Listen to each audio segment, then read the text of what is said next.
రాష్ట్రానికి మరోసారి ముఖ్యమంత్రిగా ప్రమాణ స్వీకారం చేస్తారని మంత్రి బొత్స సత్యనారాయణ స్పష్టం చేశారు. విజయనగరంలో YSR Congress party clean sweep చేయబోతుందని బొత్స ధీమా వ్యక్తం చేశారు.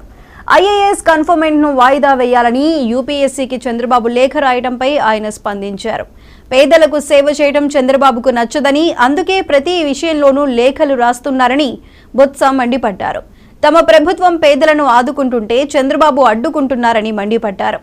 కూటమి నేతలు ఎక్కువగా పోటీ చేసిన చోటే అధికారులను బదిలీ చేశారని, అందువల్లే అల్లర్లు చెలరేగాయని బొత్స వ్యాఖ్యానించారు. ఈ 5 ఏళ్లు ప్రజల వద్దకే పాలన అందించామని, అందుకే ఓటింగ్ శాతం పెరిగిందని చెప్పారు. ప్రభుత్వానికి వాలంటీర్ల వ్యవస్థ మంచి పేరు తెచ్చిందన్నారు.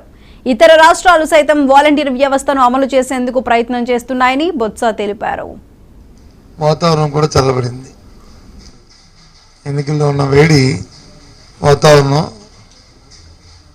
రాజకీయ వేడి కాదు, జనరల్గా ఉన్న వేడి కూడా తగ్గింది. మాన్సూన్ స్టార్ట్ అవుతుంది వేగరంగా. ఈసారి చాలా శుభం. మేమైతే పూర్తి విశ్వాసంతో మా పార్టీ వస్తుందని 9వ తేదీ నాడు గౌరవ ముఖ్యమంత్రిగా మళ్ళీ జగన్మోహన్ రెడ్డి గారు విశాఖపట్నంలో ప్రమాణ స్వీకారం చేస్తారు. సమయం తేదీని కూడా నిర్ణయించాం.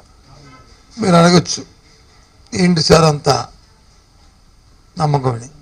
ఎస్, 5 సంవత్సరాలు ఏదైతే ప్రజలతో మమేకమై ప్రజా అవసరాలు ఏమున్నాయో వాటికి అనుగుణంగా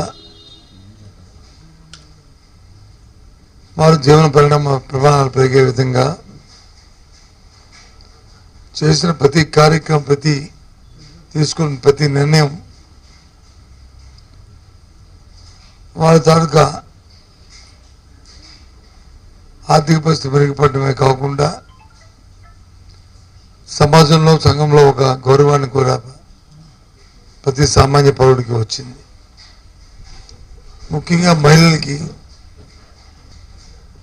పెద్ద ఎత్తున అభిమానాన్ని గత ప్రభుత్వంలో చెప్పుకునే పరిస్థితులు ఉండేవి. ఇప్పుడు వాళ్ళకి ఆ పరిస్థితులు లేకుండా ఆత్మాభిమానం పెంపొందించుకుంటూ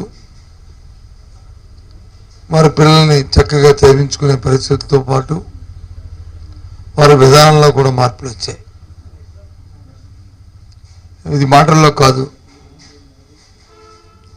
ఏ సూచిక తీసుకున్నా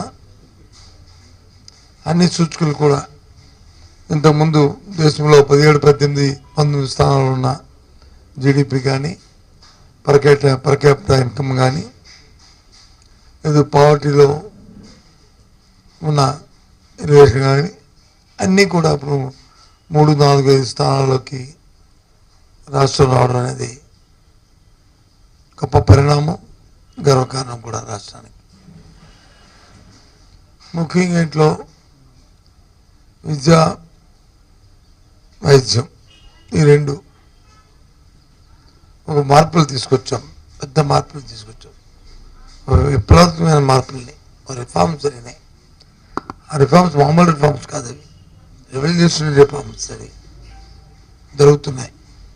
అవి కొనసాగాలంటే అలాగే జరుగుతున్న 5 సంవత్సరాల పరిపాలనని చూసి ఈ విధానాలు కొనసాగాలంటే వైఎస్ఆర్సీ పార్టీకి ఓటిమ్మని, జగన్మోహన్ రెడ్డి మళ్ళీ ముఖ్యమంత్రి చేయమని